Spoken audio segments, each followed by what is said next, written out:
Hi hello guys welcome to ఫిన్బిస్. ఒకవేళ మీరు ఫిన్బిస్ కి కొత్తగా వచ్చినట్లయితే ఫిన్బిస్ లో ప్రపంచానికి సంబంధించిన కొన్ని విషయాలను అంటే ఇంపార్టెంట్ విషయాలను సింప్లిఫై చేసి మీ దాకా మేము తీసుకొస్తాం. సో దానికి మీరు గాని చేయాల్సింది ఏంటంటే అప్రిషియేట్ చేయాలి. అలాగే ఫినాన్స్ కి సంబంధించిన ఎకానమీ, రెవెన్యూ ఇలాంటి విషయాలను డీకోడ్ చేయడానికి ప్రయత్నిస్తాం. ఎప్పటికప్పుడు మీకు అప్డేట్స్ అయితే వస్తాయి. So please appreciate us. Please subscribe చేసుకోండి, అలాగే లైక్ చేయండి. మీకు ఇంకేదైనా విషయం తెలియాలి అంటే స్టాక్స్ గురించి గానీ, బ్యాంక్ అకౌంట్స్ గురించి గానీ, టాక్సేషన్స్ గురించి గానీ, అప్డేట్స్, న్యూస్ అప్డేట్స్ గురించి కానీ జస్ట్ ఒక చిన్న కమెంట్ చేయండి చాలు. అలాగే ఈ రోజు మనం క్లియర్ గా దేని గురించి మాట్లాడుకున్నాం తెలియ ముందు చెప్పేది ఏంటంటే దిస్ ఇస్ అంకిత. డైరెక్ట్ గా మ్యాటర్ లోకి వెళ్ళిపోదాం. లైక్ ఈ రోజు మనం హిండెన్బర్గ్, అదానీ, సెబీ చీఫ్, ముదాబీ పూరి బుచ్ ఇదంతా పోయిన వీక్ ఒక దుమారమే రేపింది కదా. సో ఈ రోజు మనం దాన్ని డీకోడ్ చేయడానికి ట్రై చేద్దాం. అయితే హిండెన్బర్గ్, అదానీ మీద, సెబీ చీఫ్ ముదాబీ పూరి మీద ఎందుకు హిండెన్బర్గ్ కి అంత కోపం, ఆర్ఎల్స్ ఇంకేమైనా ప్రాబ్లమ్స్ ఉన్నాయా అన్నది తెలియాలి అంటే మాత్రం మనం క్లియర్ గా ఎక్కడ ఇదంతా స్టార్ట్ అయింది అనేది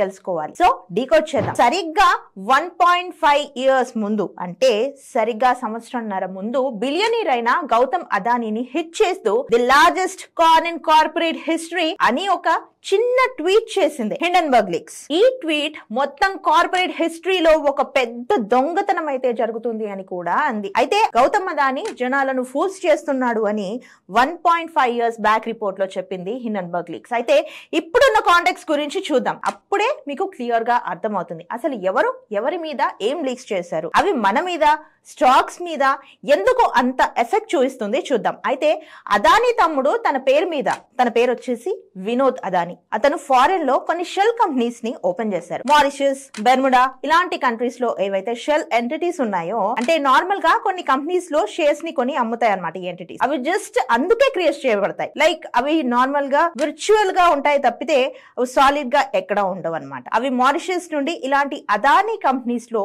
షేర్స్ ని కొంటాయి అనమాట. యాక్చువల్లీ అందుకే వాటిని క్రియేట్ చేస్తారు.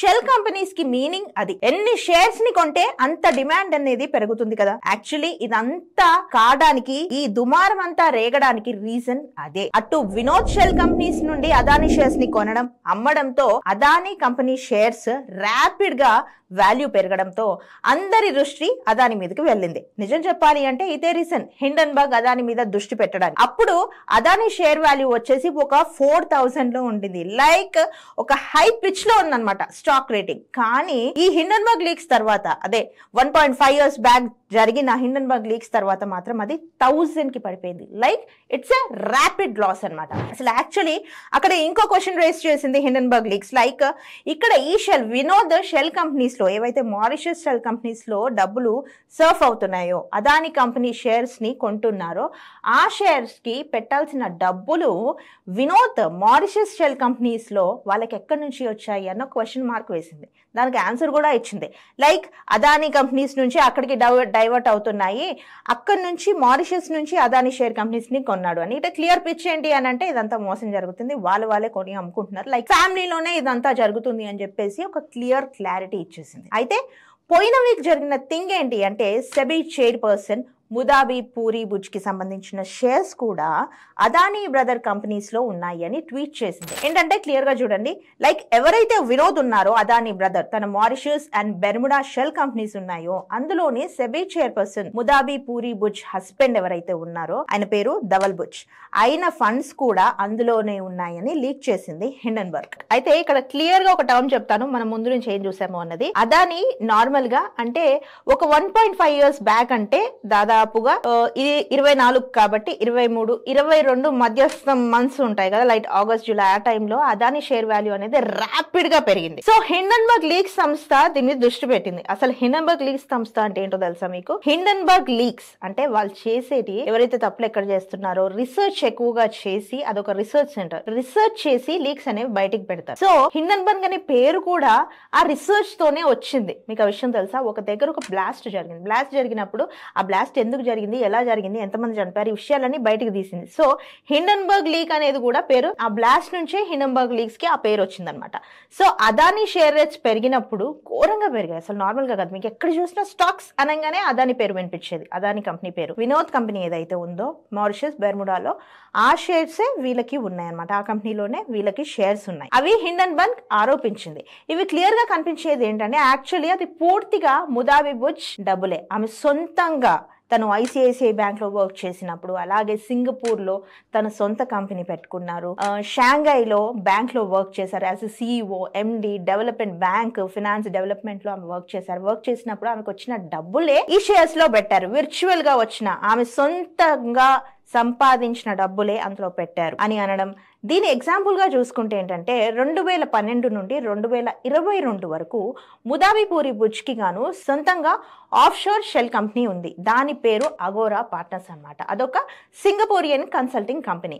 ఆ కంపెనీ బాగానే నడిచింది ఆ టైంలో. సో ఆమె 2002లో ఆ స్టేక్ ని మొత్తం ధవల్ బుజ్ పేరు మీదకి, ఆమె హస్బెండ్ పేరు మీదకి ఆమె టోటల్ గా కన్వర్ట్ చేయడం, సెబీ చైర్పర్సన్ గా బాధ్యతలు తీసుకోవడం స్టార్ట్ చేసింది. డెవలప్మెంట్ అన్ని చేసింది. అదేం చేసింది ఏంటి అనేది ఆమె గురించి కూడా నేను క్లియర్ గా చెప్తాను. ఎందుకంటే కొన్ని కంపెనీస్, కొన్ని చిన్న చిన్న ఇలాంటి కంపెనీస్ ఆరోపణలు చేయడంలో ఫస్ట్ ఉంటాయి. ఎందుకు చేస్తాయి అనే రీజన్ కూడా నేను చెప్తాను. అండ్ మళ్ళీ డైవర్ట్ అవ్వకండి. అండ్ ఒక్కసారి మనము 1.5 సంవత్సరానికి ముందుకు వెళ్దాం. ఆ టైంలో అదానీ పేరు మీద ఈ లీక్స్ చేసినప్పుడు ఆ టైంలో ఉన్న దాదాపు అన్ని media companies, national media companies ఏవైతే ఉన్నాయో అదానీ మీద ఆరోపణలు చేస్తూ కూడా సెబీ ఎలాంటి యాక్షన్ అనేది తీసుకోలేదు. డైరెక్ట్ గా అందరికీ క్లీన్ చిట్ ఇచ్చింది. లైక్ అప్పుడు సెబీ ఇచ్చిన ఇన్ఫర్మేషన్ ఏంటంటే హిండెన్బర్గ్ ఒక షార్ట్ సెల్లర్ అని, స్టాక్స్ కనుక లాస్ లోకి వెళ్తే, అంటే మన ఇండియాలో ఉన్న స్టాక్స్ కనుక లాస్ లోకి వెళితే వాళ్ళకి డబ్బులు వస్తాయి కాబట్టి ఇదంతా చేశారు అని సెబీ చెప్పింది.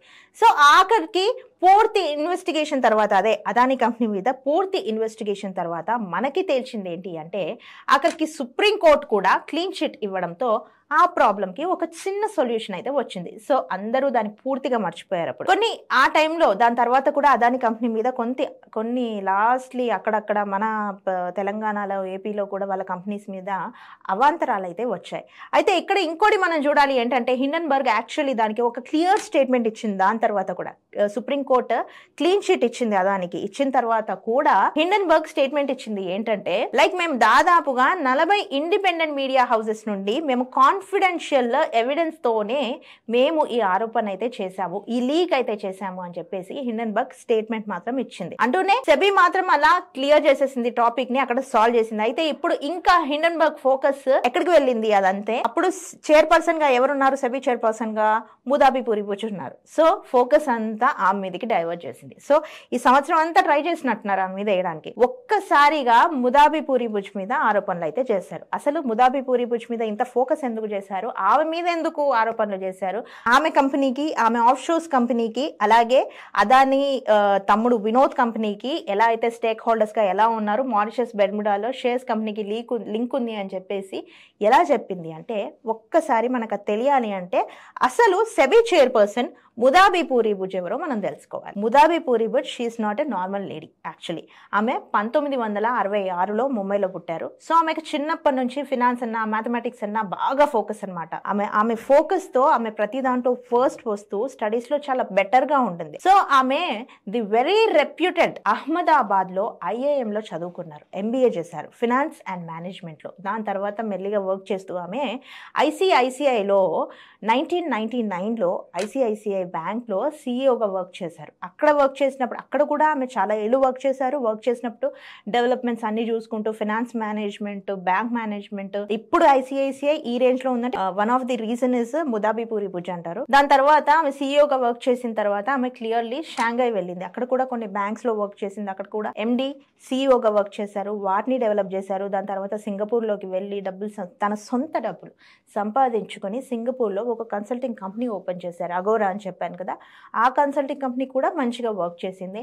దాని తర్వాత 2017లో సెబీతో వర్క్ చేయడం స్టార్ట్ చేశారు. 2022లో ఆమె డెవలప్మెంట్స్ అయితే చూశారు. డెవలప్మెంట్స్, సెక్యూరిటీస్ అన్ని చూసిన తర్వాత ఆమెని సెబీ చైర్పర్సన్ గా డైవర్ట్ చేశారనమాట. సో ఆమె గంత ఏంటంటే she is the first lady to acquire the SEBI chairperson chair. Actually ఆమె చాలా డెవలప్మెంట్స్ చేశారు. సో ఆమె మీద హిండెన్బర్గ్ అందుకే డైవర్షన్స్ చేస్తున్నారు, లీక్స్ చేస్తున్నారు అని చెప్పేసి గవర్నమెంట్ సెబీ చైర్పర్సన్ ని డిఫెండ్ చేస్తున్నారు.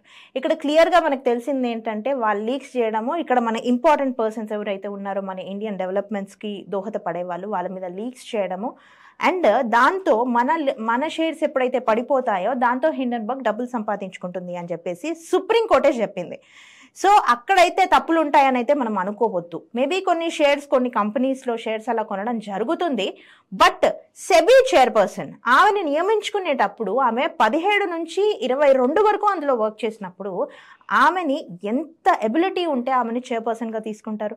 దీని సొల్యూషన్ అయితే మనం ఇవ్వలేము, దానికి గవర్నమెంట్సే తీసుకుంటాయి. గవర్నమెంట్ అఫీషియల్స్ మీద ఏదైనా ప్రాబ్లమ్స్ జరిగినప్పుడు ఏవైతే ఈ ప్రధాన ప్రతిపక్షం లైక్ కాంగ్రెస్ కానీ ఇలాంటి పార్టీస్ ఏవైతే ఉంటాయో, కాంగ్రెస్, ఆమ్ ఆద్మీ పార్టీ అన్ని ఆమెను షేర్ దింపడానికి చాలా ప్రయత్నాలు చేశాయి. స్టాక్స్ ఒక్కరోజే కింద పడిపోయాయి. కానీ నిజం చెప్పాలి అంటే she is an iron lady. So ఆమె మీద ఇది జరిగింది, కానీ సుప్రీంకోర్టు దాని మీద క్లియర్ చిట్ ఇచ్చేస్తుంది అనే నమ్ముతున్నాను నేను కూడా. ఇది జరిగింది. హిండెన్బర్గ్ అంటే ఏంటి, హిండెన్బర్గ్ లీక్స్ అంటే ఏంటి, అలాగే అదాని మీద ఎందుకు చేశారు, సెబీ చైర్పర్సన్ మీద ఎందుకు ఫోకస్ చేశారు, చూసాం కదా స్టాక్స్ అయితే ఎలా పడ్డాయో. మళ్ళీ ఇంకో విషయాన్ని డికోడ్ చేయడానికి ట్రై చేద్దాం. ఇంకా ఫైనాన్షియల్ థింగ్స్ ని మీకు విడమర్చి చెప్పడానికి అయితే మేము ట్రై చేస్తాం. ఇందులో ఏదైనా మీకు మిస్టేక్ అనిపించిందా, ఇందులో ఏదైనా మిస్ అయినట్టు అనిపించిందా, జస్ట్ ఒక చిన్న కమెంట్ చేయండి. దాన్ని కూడా రిట్రైవ్ చేసుకొని ఇంకా ఇన్ఫర్మేషన్ మీ దాకా తీసుకురావడానికి ట్రై చేద్దాము. అండ్ నెక్స్ట్ చూద్దాం హిండెన్బర్గ్ ఎవరి మీద ఫోకస్ చేస్తుందో. This is Ankita signing off. Meet you again in an fantastic episode.